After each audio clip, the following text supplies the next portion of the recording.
Ya, di dunia pendidikan, maksud kami, pendidikan nasional kembali tercoreng dengan terbongkarnya perguruan tinggi abal-abal atau ilegal setelah Kementerian Ristek dan Dikti menggerebek acara wisuda 4 perguruan tinggi di kawasan Pondok Cabe, Tangerang Selatan, Banten, Sabtu pekan lalu.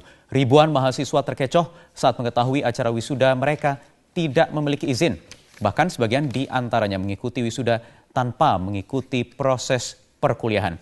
Apa yang sebenarnya terjadi dan juga bagaimana perkuliahan ilegal ini berlangsung, kami akan membahasnya persoalan ini dengan sejumlah narasumber. Yang pertama yang sudah hadir di studio terlebih dahulu, kami ingin memperkenalkan ada kuasa hukum Yayasan Aldiana Nusantara yang membawahi 4 perguruan tinggi yang kemarin menggelar wisuda di Tangerang Selatan, yaitu Abu Bakar. Selamat malam Pak Abu Bakar. Nanti juga dengan kami bergabung Menteri Ristek dan Pendidikan Tinggi M. Nasir akan bergabung sesaat lagi dari kediaman. Dan saya ingin awali terlebih dahulu dari Pak Abu Bakar.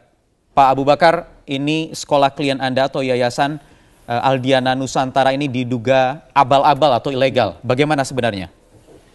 Ya, terima kasih saudara. Jadi sekolah klien kami ini sebenarnya tidak abal-abal.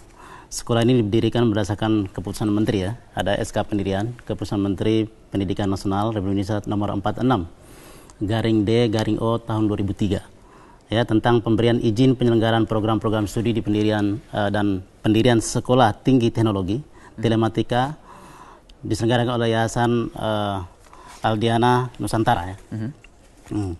Dan kemudian pendirian sekolah tinggi itu memberikan izin menyelenggarakan program studi teknik elektro untuk jenjang program S1, kemudian program studi teknik telematika untuk jenjang program S1 juga, kemudian program studi teknik komputer untuk jenjang program diploma 3, kemudian program studi teknik telekomunikasi untuk jenjang program diploma 3. Ini hanya untuk satu sekolah tinggi STT telematika atau juga dengan 3 sekolah tinggi lainnya yang ada di bawah naungan yayasan? Tiga yang lainnya juga ya. Jadi, semua memiliki surat. Kalau Ganesha itu sudah duluan dan itu kerjasama dengan yang lain. Sedangkan yang di STT Telematika, ya, kemudian STKIP Sulu Bangsa, kemudian dengan Sekolah Tinggi Tarbiyah Tangerang Raya. Nah itu yang kemudian diberikan izin dan kemudian penyelenggaraan sekolah itu sudah lama ya.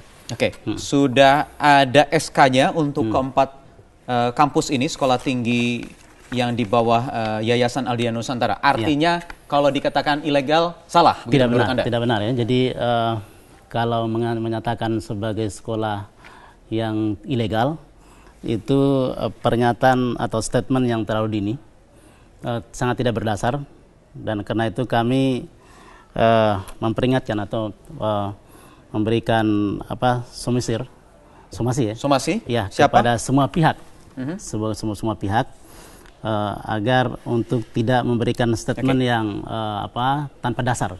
Baik. Ya. Lantas apa yang kemarin terjadi pada hari Sabtu dalam acara wisuda yang digerebek atau disidak oleh Kementerian Pendidikan Tinggi? Ya. Jadi yang terjadi pada tanggal 19 September 2015 itu adalah wisuda. Ya, wisuda kepada 2.222 mahasiswa ya, mahasiswa-mahasiswi yang terdiri dari 3 sekolah tinggi, yaitu Sekolah Tinggi Teknologi Telematika, Sekolah Tinggi Keguruan Ilmu Pendidikan Tarbiyah Sulu Bangsa, dan kemudian Sekolah Tinggi Tarbiyah Tangerang Raya. Jadi 3 perguruan tinggi, 3 sekolah tinggi yang dilakukan wisuda. Ya, jadi bukan 4, tapi sekolah 3 ya. Sudah ada izin ya? Karena kabarnya ini belum memiliki izin dan itu diakui oleh Ketua Yayasan Pak Ali Mudin. Kalau untuk izin saya sudah bilang tadi bahwa itu sudah dikeluarkan, tapi tidak memberitahukan ke Kopertis soal penyelenggaraan wisuda ya. Karena menurut klien kami bahwa penyelenggaraan wisuda itu sendiri belum ada diterima atau belum diberitahukan dalam bentuk bentuk apapun kepada klien kami untuk supaya bisa harus memberitahukan atau mengizinkan soal wisuda. Artinya yayasan mengakui kalau itu ada kesalahan dari situ ya, karena tidak melaporkan acara wisuda ini ke Kopertis. Dan itu yang dianggap ini ilegal oleh Kementerian. Sebenarnya ketentuan soal melaporkan atau memberitahukan itu sebenarnya belum diterima oleh klien kami. Ya.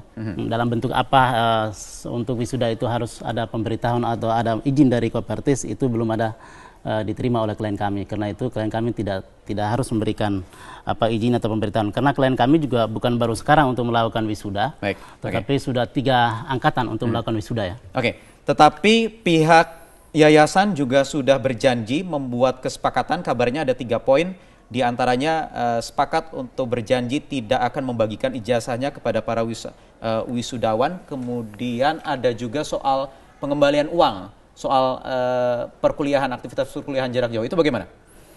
Sejauh ini kami belum memegang ya, kalau memang ada perjanjian, tapi sejauh ini klien kami belum ada melakukan perjanjian atau kesepakatan terkait dengan hal itu.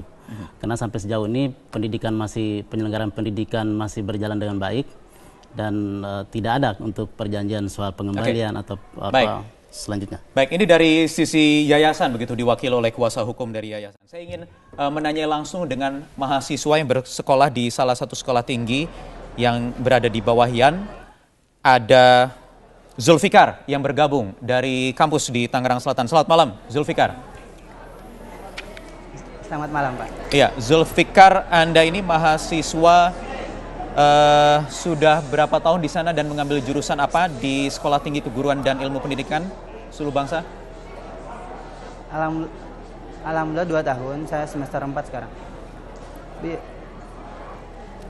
Jurusan apa? Bimbingan konseling. Bimbingan konseling. Oke, Zulfikar sudah mendengar bahwa kampus Anda kemarin diduga melakukan wisuda ilegal yang disidak langsung oleh Kementerian Dikti? Iya, dengar. Tapi saya mohon mengklarifikasi bahwa kampus kami itu ilegal. Tidak, apalagi Sikip Suluh Bangsa. Di mana Sikip Suluh Bangsa itu mempunyai izin ke Dikti, gitu loh. Aktivitas perkuliahan mulai dari hari Senin sampai hari Kamis itu jalan normal setiap perguruan tinggi. Itu yang perlu diketahui. Jadi saya berharap penuh terhadap semua belah pihak yang menganggap bahwa kampus kami, kampus abal-abal, itu tidak sebenarnya. Kampus kami punya legalitas yang jelas. Silakan datang lihat di kampus kami dari hari Senin sampai hari Kamis, itu kami melaksanakan pembelajaran dengan ada baik. Aktivitas perkuliahan ya? Dengan dosen. Alhamdulillah. Lancar kok. Oke, baik. Ya. Baik, nanti kami akan tanya lebih lanjut, termasuk ini soal dugaan ada aktivitas kuliah jarak jauh. Bagaimana mungkin di mata Anda, Zulfikar, teman-teman mahasiswa di sana dan juga kuasa hukum, dan juga nanti Menteri Ristek dan juga Pendidikan Tinggi akan menjawabnya langsung bergabung bersama kami. Usai jeda berikut ini, tetaplah di Prime Time News.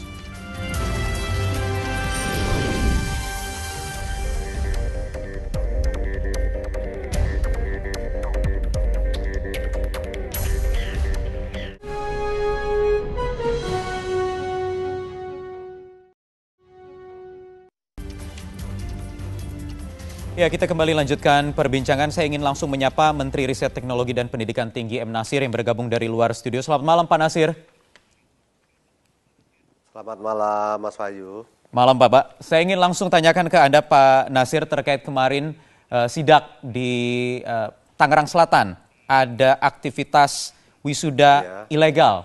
Ini sebenarnya yang ilegal, aktivitas wisudanya, atau memang lembaga penyelenggaranya, Pak? Artinya memang kampusnya ini? Ya, terima kasih. Jadi kalau wisuda ilegal itu kan yang menyampaikan dalam media ya. Nah, dalam hal ini yang ada di tempat kami, perguruan tinggi tersebut adalah nonaktif. Pertama statusnya itu yang harus kita lihat. Karena itu statusnya nonaktif, maka itu dalam proses pengawalan dan pembinaan. Nah, terus pada saat itu tim kami,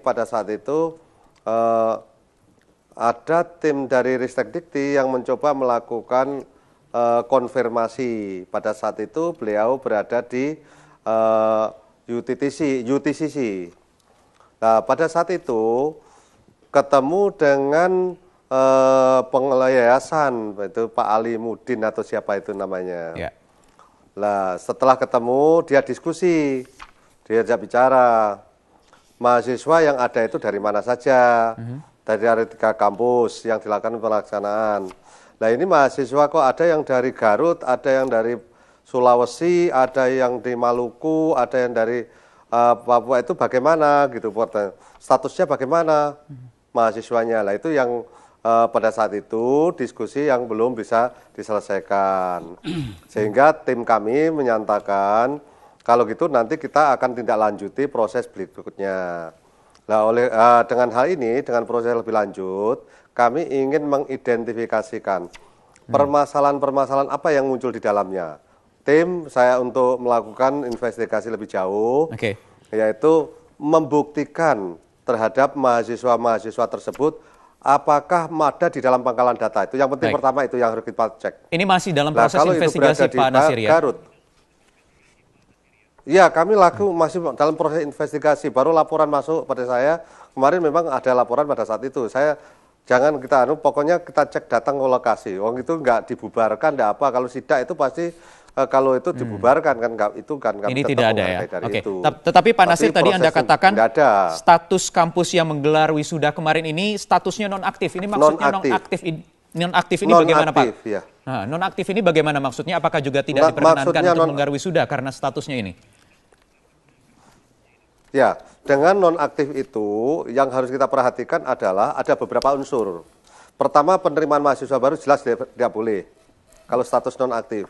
Nah, kalau itu menyelenggarakan wisuda, kami ingin membuktikan wisuda apa betul mahasiswa yang sedang mengikuti kuliah di situ. Kalau itu berada di daerah, di cabang dan semua, kok buka cabang, dasarnya apa? Ini yang harus kita lacak terus ini. Buktinya ini. Lah nanti di pangkalan data, kalau yang lama sudah ada di tempat kami. Sejak kapan Bapak ini nonaktif statusnya, yang data Pak? baru nggak ada. Status nonaktif sejak bulan Februari kalau tidak bulan Maret. 2015 ya? Iya, 2015. Artinya memang dengan status ini tidak boleh menerima mahasiswa, termasuk juga tidak boleh menggelar mahasiswa baru. Kalau menggelar wisuda itu harus lapor ke Kopertis. Kalau tidak lapor ke Kopertis itu berarti program itu tidak menyelenggarakan dengan proses yang benar. Karena kami harus data mahasiswanya bagaimana, yang wisuda statusnya bagaimana, nanti dicek di pangkalan data, kalau sudah selesai ya oke. Kalau enggak berarti kan ada sesuatu yang salah. Kalau enggak lapor itu sudah salah itu. Ya. Ini sudah salah karena tidak melakukan laporan, kemudian sanksinya apa Pak? Nah, nanti malah sanksi kami harus kita identifikasi dulu. Kita cek dulu, kita buktikan benar atau salah tadi pertama itu. Yang kedua, nanti pelanggaran itu di mana letaknya. Termasuk ada juga dugaan aktivitas perkuliahan jarak jauh dengan sejumlah nominal yang harus dikeluarkan, kabarnya mencapai 14 juta rupiah. Ini bagaimana Pak? Nah, dari pengakuan para wisudawan, itu ada yang menyampaikan hal tersebut. Sehingga surat pernyataan yang disampaikan oleh Ketua Yayasan, itu ada 3 perkara yang mereka nyatakan sanggup untuk melakukan hal itu. Yang pertama, tidak memberikan ijazah kepada wisudawan. Yang kedua, yaitu akan mengembalikan seluruh biaya yang dikeluarkan untuk para wisudawan itu. Yang ketiga, akan mematuhi peraturan yang berlaku dalam perundang-undangan yang berlaku untuk mencapai pada perguruan tinggi yang sehat. Jadi alasan ini sudah ada kesepakatan gitu Pak ya, dengan yayasan dan juga pihak kementerian? Ada di atas meterai. Di atas meterai? Di atas meterai. Artinya memang yayasan mengakui tidak menjalani prosedur yang harusnya diberlakukan begitu ya? Itu tim kami melaporkan semacam itulah, nanti kan kami ingin menindaklanjuti hal itu. Baik. Saya ingin ke Pak Abu Bakar terlebih dulu. Pak Abu Bakar, ternyata status Yayasan Aldiana Nusantara, sekolah tinggi yang kemarin menggelar wisuda ini nonaktif sejak Februari 2015, kemudian benar tidak melaporkan ke Kopertis penyelenggaraan wisuda kemarin. Termasuk juga sudah ada kesepakatan Pak. Ini ada 3 poin Pak, ternyata tadi sudah dijelaskan oleh Pak Menteri. Ya, jadi kalau wisuda kemarin itu terhadap mahasiswa yang sudah sekian tahun sebelumnya, sudah paling tidak 8 semester mereka sudah bersekolah, dan kepada wisuda kepada mahasiswa-mahasiswa yang sudah mengikuti program pendidikan sudah 8 semester minimal. Jadi kalau kesepakatan kemarin dibangun itu dalam rangka untuk kedepannya, mungkin ada perbaikan, ada pembinaan segala macam. Tapi itu menandai bahwa Dikti dalam hal ini terutama Kopertis wilayah 3 itu tidak melakukan semacam pembinaan secara optimal dan pengawasan penyelenggaraan pendidikan tinggi di perguruan tinggi swasta. Nah, terkait dengan artinya yayasan juga mau menyalahkan kementerian gitu karena kementerian. tidak Kalau tidak melakukan pengawasan. Ya. Jadi kalau menyangkut data mahasiswa itu klien kami sudah mengupload kepada pangkalan data Dikti. Gitu ya. Dan itu sudah dilakukan dan sebelumnya melalui Kopertis Wilayah 3. Dan kemudian sampai sejauh ini memang klien kami sudah masukkan data itu dalam pangkalan data Dikti.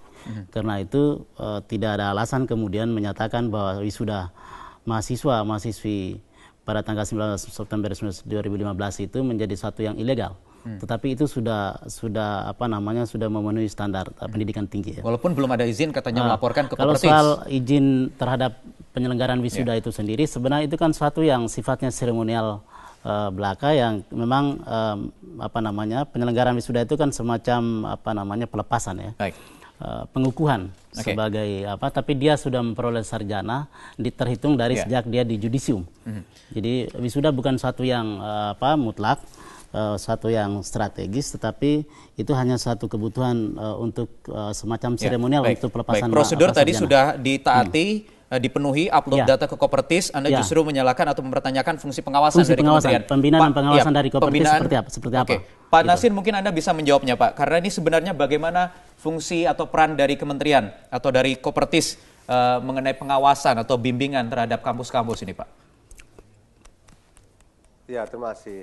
Jadi di dalam masalah pengawasan, memang yang sejak saya sebagai menteri, ini saya langsung melakukan hal ini secara langsung, seluruh aptisi di Indonesia sudah saya kumpulkan. Tolong semua pada saat wisuda wajib melapor ke Kopertis, tujuannya apa? Untuk dicek apakah ijazahnya benar atau tidak, atau status mahasiswa bagaimana. Dicek di pangkalan data, kami akan cek. Tapi di pangkalan data karena itu dalam kondisi nonaktif, sehingga mereka tidak lapor, ini yang jadi masalah bagi kami. Yayasan mengaku sudah mengupload datanya Pak, ke pangkalan data di Kopertis, Pak. Makanya ini harus kami cek, kami buktikan dulu para wisudawan tersebut apakah ada di dalam pangkalan data kami. Ini pertama ini harus kita cek dulu.